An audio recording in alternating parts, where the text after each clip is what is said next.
Finally Anna said, "Something's going on." Any one of those things, like what Marisol said, or the cold thing on your forehead, any one of them could be explained. But when you put them all together, something's amiss, Rob supplied. "Amiss," Anna said. Lewis's face cleared. "But look, if you think there's a door down there, why don't we just go down and see?" "We can't," Anna said. "Mr. Z's in the living room, and so are the dogs." "He's got to leave sometime," Rob said. Lewis squirmed. "Look, you're really saying that the Institute is, like, evil? You really think so?" He turned to Rob. "I thought you loved this place. The whole idea of it." Gabriel snorted. Rob ignored him. I do love the idea of it," he said, "but the reality... I've just got a bad feeling about it. And Kate does, too." Everyone looked at Kate, who hesitated. "I don't know about feelings," she said finally, looking down at the picture of a door. "I don't even know whether to trust my drawings. But there's only one way to find out about this one."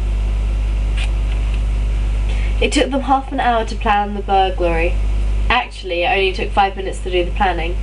The other 25 were spent trying to force Gabriel to help. "No thanks. Include me out," he said. "You wouldn't have to go inside," Caitlin said through her teeth. "All you need to do is sit in the alcove and watch for cars coming in the driveway." Gabriel shook his head. Anna tried gentle reasoning with him. Lewis tried bribery. None of it worked. At last, Rob stood up with an exclamation of disgust and turned toward the door. "Stop catering to him. He's afraid. It doesn't matter. We can do it without him." Gabriel's eyes went hard. "Afraid?" Rob barely glanced back at him. "Yeah." Gabriel stood up. "Care to say that again?" This time Rob turned. He stood face to face with Gabriel, and their eyes locked, silently fighting it out. Caitlin watched them both without breathing, thinking again that they were so different, such opposites. Rob, all gold, radiant light, radiant energy, his waving hair tousled, his eyes blazing. And Gabriel's darkness, his skin paler than usual, his hair looking black in contrast. His eyes were bottomless and cold.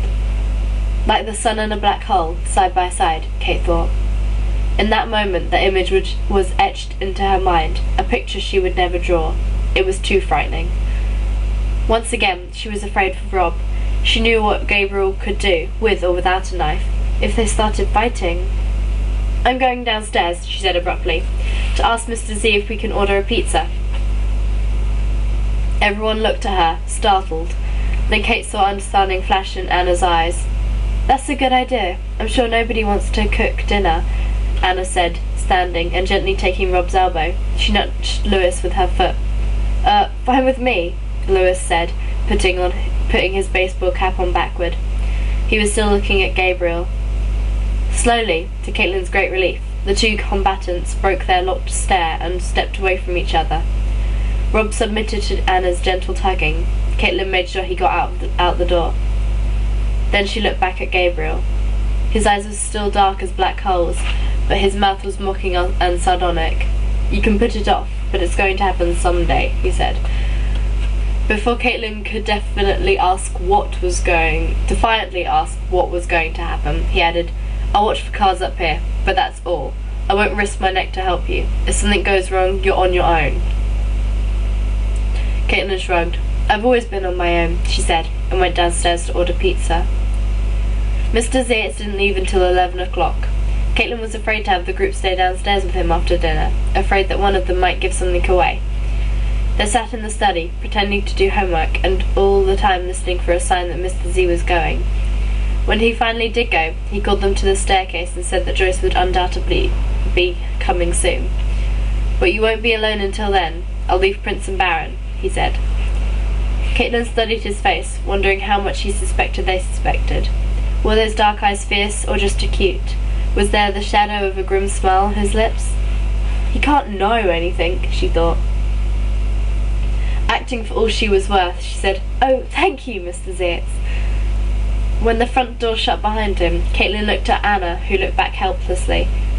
"Prince and Baron?" Kate said. Anna sighed, fingering the end of her black braid. In anyone else, it would have been a nervous gesture. "I don't know. I will try, but they look very hard to influence." "You better go if you're going," Gabriel said curtly. "You just go stand guard in the dark," Rob said. Caitlin grabbed his wrist and dragged him a step or two down the stairs. Dearly as she loved Rob, there were times when she wanted to bash his head in. Gabriel retreated into the darkened study, his handsome face inscrutable. "You first, Anna," Caitlin said. Anna walked down the stairs, so slowly and gracefully that she might have been drifting. Rob and Kate followed, with Lewis behind. "Careful, easy," Anna said as she reached the bottom. A low growl sounded from somewhere behind the staircase. One dog was in the panelled hallway. Caitlin saw as they rounded the corner. The other was in the darkened living room, almost blending into the shadows. Both were watching Anna intently. "Easy," Anna breathed, and that was the last word she said. She stood perfectly still, looking at the dogs in the living room, her left hand raised toward the dog in the hallway, the way you gesture a person to wait. The growl died away. Anna's upraised hand slowly closed, as if she caught something in her fist. She turned, smoothly and without haste, to look at the dog in the hallway. "Look out!" Rob yelled, jumping forward. In absolute silence, with its lips peeled back and the hair on its back bristling, the dog in the living room was stalking toward Anna.